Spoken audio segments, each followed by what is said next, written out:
It's January 16th, 2016. The Green Bay Packers' backs are against the wall in the divisional round of the playoffs. Although they converted a 4th and 20 just moments ago, there are a mere 5 seconds left in the game, and the Packers need a miracle to keep their season going, but Aaron Rodgers has been here before. Just over a month ago, Rodgers orchestrated the miracle in Motown when he threw a Hail Mary to Richard Rodgers for the win, and probably got a few TVs in Detroit shattered. On that play, the Lions only sent 3 after Rodgers, giving him just enough time to roll out of the pocket and deliver the kill shot. The 13-3 Cardinals will not make the same mistake Detroit did. They send the house at Rodgers, but it just doesn't matter. Rodgers rolls out of the pocket again, chucks up a prayer just before he gets hit, and leaves the rest to 7th-round draft pick Jeff Janis. Janis leaps over 2 defenders, one of which being All-Pro Patrick Peterson, and hauls in the miracle pass to send the game to overtime. Jeff Janis' NFL career only lasted for 4 years, and his high watermark for receiving yards in a season was 93. Janis beat that total on this drive alone with 101. That's more than half of his career total. For just a few fleeting minutes, Jeff Janis is a hero, the man who saved the Packers' season. If Green Bay wins this game, his name will be remembered forever. The overlooked 7th-round pick who answered the call when the phone finally rang. The kind of story that gets made into movies. Instead, the Cardinals won the coin toss and rendered Janis' heroics moot almost instantly. Palmer stepping away at first. Palmer extending the play. Nobody there. Crosses the field. Larry Fitzgerald. Fitzgerald is going to take it into Green Bay territory. Larry Fitzgerald inside the 30, the 20. If he scores, it's over. It's insane to the 4-yard line. Is the motion man. Little flip to Fitzgerald. He scores.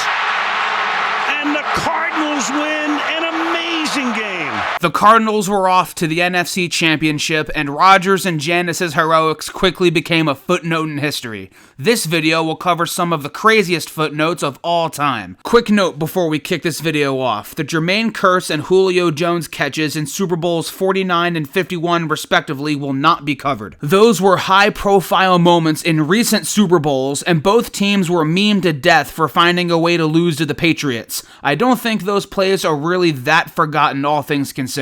With that being said, these are the greatest forgotten plays in NFL history. 8 days into the new millennium, the Buffalo Bills were off to Nashville to take on the Titans in the first round of the playoffs. 37-year-old Doug Flutie led Buffalo to their 2nd straight playoff appearance, winning 10 of his 15 starts, but inexplicably, days before their playoff opener, team owner Ralph Wilson steps in and demands that backup quarterback Rob Johnson, who had only started 8 games in his career up until then, start for the team. Flutie can't believe it, Bills fans can't believe it, the Titans probably can't believe it. In the first ever playoff game in Nashville, Johnson completed only 10 of his 22 passes for 131 yards, but got a chance to lead a game-winning drive with 1:48 left. With about 45 seconds left, Johnson scrambled to the Tennessee 32-yard line and lost his shoe. With no timeouts to work with, Johnson ran a no-huddle offense, went in the shotgun with 1 shoe, and delivered a strike to Peerless Price, who broke a tackle and got out of bounds at the Tennessee 23. Rob Johnson, the maligned backup who shouldn't even be playing, willed the Bills down the field, and Steve Christie delivered a 41-yard field goal to give them the lead. With 16 seconds left, the Bills had done it. They had all but booked their flight to Indianapolis for the 2nd round. But of course, Dyson and Bird are deep. Taken by Neal. He gives it to Wycheck. Wycheck, that looked like a forward pass. Taken by Dyson. Dyson down the sideline. Dyson's going to go all the way. And there is no flag. Stands, it was a lateral. Rob Johnson would only be in the NFL for 4 more years, though he would win a ring as a backup on the 0-2 Buccaneers. The Bills wouldn't play in another postseason game for 18 years, or to be more accurate, 17 years and 364 days. As for the Titans, in their first year as the Titans, they created a moment that will resonate with their fans forever, but we're not done with the '99 Titans yet. Tennessee rode this momentum to 2 more road playoff wins to reach the franchise's first ever Super Bowl. In it, they faced the St. Louis Rams, who have taken the league by storm with the greatest show on turf led by a quarterback who was stocking shelves only a couple of years ago. The Titans fell behind 16-0 before rallying back to tie the game with 3:08 to go. On the very next play, St. Louis took the lead right back, sending McNair and co. back onto the field down a score. 22 seconds left, ball on the Ram 26. Enter vintage Steve McNair. McNair stepping up. You got him. Rolling. Needs help. Stays on his feet somehow. Throws. 11-yard line. It's caught. First down. They saved their timeout. They have it here. They stop the clock. McNair pulls off maybe the best play of his career to get to the Ram 10-yard line. Titans call their last timeout with 5 seconds to go. Tennessee has one chance to get into the end zone and take this game to overtime. McNair throws to Kevin Dyson again, who's wrapped up by St. Louis's Mike Jones. Dyson extends his right arm as far as he possibly can and comes up 1 yard short. Ball game, Rams win. The Titans first, and so far, only appearance in the big game, created one of the most devastating losses in NFL history, and Steve McNair's late-game magic was cast aside like it was a Rob Johnson scramble with one shoe. Those Rams were back in the Super Bowl 2 years later, and were heavy favorites to slaughter the upstart Patriots led by 6th-round pick Tom Brady. Before the game, both teams were to be introduced as they ran out of the tunnel, as is tradition in the Super Bowl.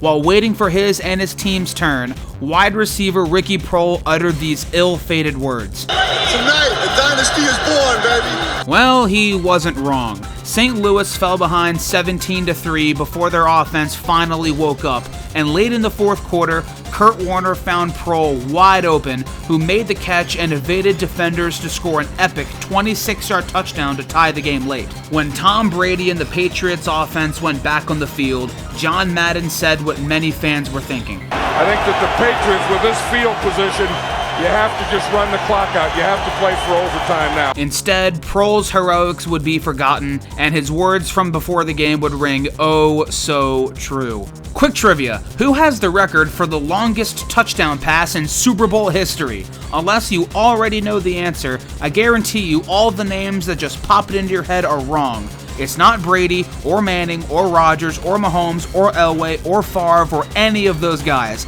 It's Jake Delhomme. Super Bowl 38 is one of the most underrated Super Bowls of all time, with Delhomme matching Tom Brady blow for blow, and with under 7 minutes remaining, he hit Muhsin Muhammad for an 85-yard score, which gave the underdog Panthers the lead.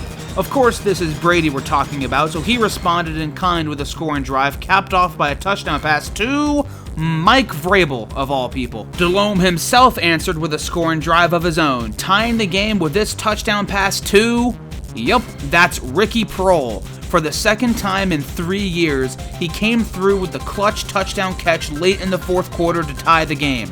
And for the second time in 3 years, he could only watch as the Patriots erased all of it with a few throws of the football from Tom Brady and one soul-crushing kick from Adam Vinatieri. Don't feel too bad for Proehl, though. He still has 2 Super Bowl rings to his name, so I doubt it bothers him that much. Only one player in NFL history has ever returned both a kick and punt for a touchdown in the same playoff game, and the guy who did so didn't even start the season on the team he did it with. 5'5" Trendon Holiday entered the 2012 season on the Texans, but when their defense was hammered with injuries, he was cut to make room. The Denver Broncos picked him up on waivers the next day, and in his first game with the team, he lost a fumble. Holiday coughed the ball up 6 times in 2012, with 5 of them coming as a Bronco. He managed to maintain his roster spot throughout the season, though, and his Broncos with newly acquired Peyton Manning finished 13-3 and earned the AFC's #1 seed. In their playoff opener against the Ravens, Holiday opened the scoring with a 90-yard punt return for a touchdown,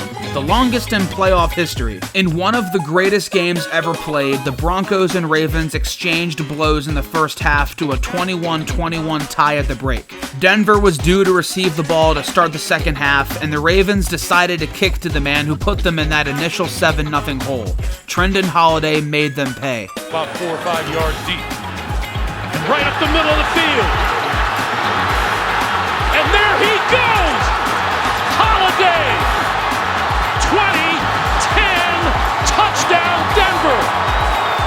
Holiday just pulled off a feat no one else ever has in a playoff game to put the Broncos back in front, but we all know why this feat is lost to history. The two teams exchanged blows again before Baltimore's offense went back on the field with just over a minute left. They're down a touchdown with 77 yards to cover and no timeouts. This is terminal. Denver wins this game 99 out of 100 times, but most of you know what happens next. Flacco hurls the deep ball, Raheem Moore grossly misplays it, and it drops right into the chest of Jacoby Jones. Deep into overtime, Holiday got a chance to put the Ravens away. As a Ravens fan, I don't know if I've ever shit my pants more than when Holiday came back to return the punt, knowing if he even got to midfield, our season was almost certainly over. But Holiday was run down by Jimmy Smith without picking up any yards. Minutes later, Peyton Manning is picked off by Corey Graham, and Justin Tucker put the Broncos to bed early in the second overtime. Trenton Holiday last played in the NFL in 2014, only scoring 2 touchdowns the rest of his career. He made the most of his new opportunity in Denver in 2012, but it was all for naught. As for this game that took 25 years off of my life, all I can say is, thank you, Raheem Moore. The Ice Bowl is one of the most famous games in NFL history. Tom Landry and Vince Lombardi coaching a smorgasbord of Hall of Famers in the coldest game ever played, in negative 13-degree temperatures. One of the players who isn't in the Hall of Fame is not known as a player, but as a coach. Dan Reeves coached in 4 Super Bowls during his illustrious career and is famous for doing the Dirty Bird that one time, but the only ring he won was as a player. Reeves played quarterback while at South Carolina, and after going undrafted and signing with Dallas, he switched to running back where he was a second-team All-Pro in 1966. The next year, he was in the NFL Championship in a rematch against the same Packers that spoiled him the prior year. Down 14-10 in the fourth quarter, Reeves took the pitch left, and the right-handed passer threw a dot to a wide-open Lance Rensel to put the Cowboys in front. Of course, this is probably the first time you've seen this, because not too long after, Bart Starr drove Green Bay to the 1-yard line, and with just seconds left, they broke the mold by going for the kill instead of taking the 3 points, and Starr snuck it in to clinch the championship, removing Reeves' pass from the history books to this YouTube video. Poor guy. 4 years later, Reeves won his one and only Super Bowl ring as a player coach before becoming a full-time coach in 1972 and doing it for another 3 decades. Dan Reeves played with Don Meredith and then coached Michael Vick. What a guy. At the beginning of this video, Larry Fitzgerald crushed the souls of Packers fans and Jeff Janis' spot in the history books. 7 years earlier, the same thing happened to him. Fitzgerald's run in the 2008 playoffs is the stuff of legend. 100 yards and a touchdown in the first round, 166 yards and a touchdown in the second round, and 152 yards and 3 touchdowns in the NFC Championship to lead the 9-7 Cardinals to their first ever Super Bowl, where they were heavy underdogs against the Pittsburgh Steelers. 2 of the most famous plays in NFL history happened on that night. One was before Fitzgerald's moment in the big game, and one came after. Late in the first half, Arizona worked their way to the goal line and seemed poised to take the lead before James Harrison turned the game upside down with a 100-yard pick six. Probably the biggest defensive play in Super Bowl history, at least up to that point, and it gave Pittsburgh a 17-7 lead. In the second half, Arizona started to crawl back with the Fitzgerald touchdown. After getting the ball back via a safety off a holding penalty in the Steelers' end zone, Larry Fitzgerald had his moment. 2nd and 10. Warner has time. Fitzgerald into Steeler territory. 30, 20, 10. Arizona has the lead. This could have been one of the most famous sports images of all time. Larry Fitzgerald sprinting as fast as he possibly can to outrun the overpowering Steelers defense to give his team the lead and be the play that catapulted the lowly Arizona Cardinals to their first ever Super Bowl. This is the closest Fitzgerald and the Cardinals ever got. Because, of course, Washington outside left. Roethlisberger has time. Throws to the back of the end zone, and it is caught for a touchdown by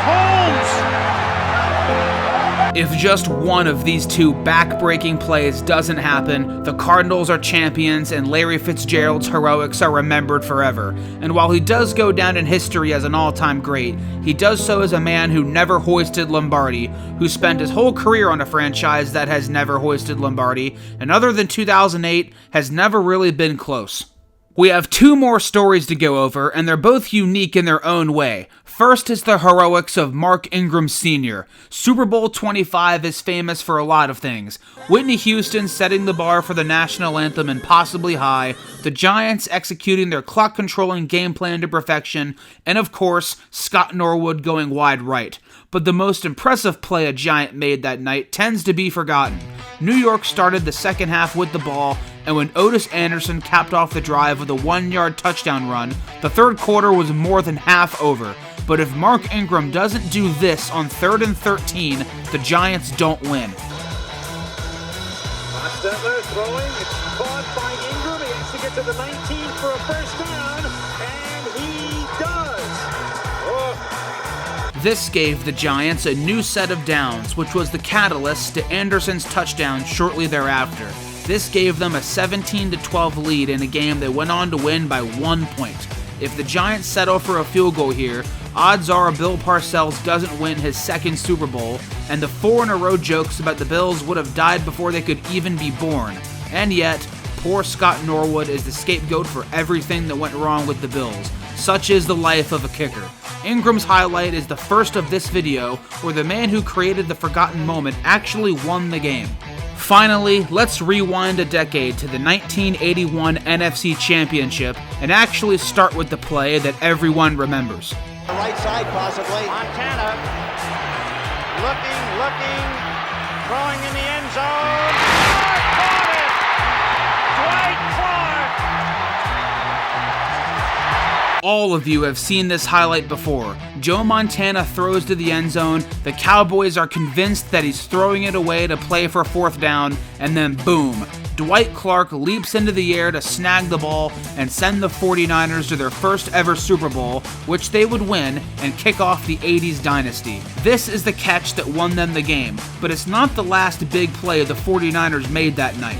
What many forget is that Dallas had 51 seconds left to answer back, and all they needed to win was a field goal. More than doable for quarterback Danny White. On the first play of the drive, White hits Drew Pearson, one of the greatest postseason receivers of all time, over the middle at midfield, and I tell ya, he had nothing but green grass in front of him. If he breaks away, he adds to his incredible postseason resume, sends the Cowboys to another Super Bowl, and crushes San Francisco's spirits. Instead, rookie Eric Wright reaches out and grabs Pearson's horse collar, which was legal at the time, and brings him down before he can get loose.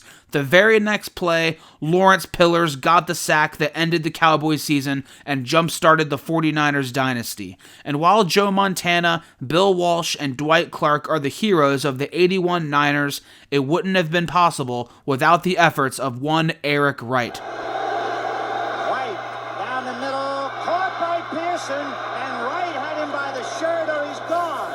If Eric Wright doesn't have him by the shirt, Pearson busted.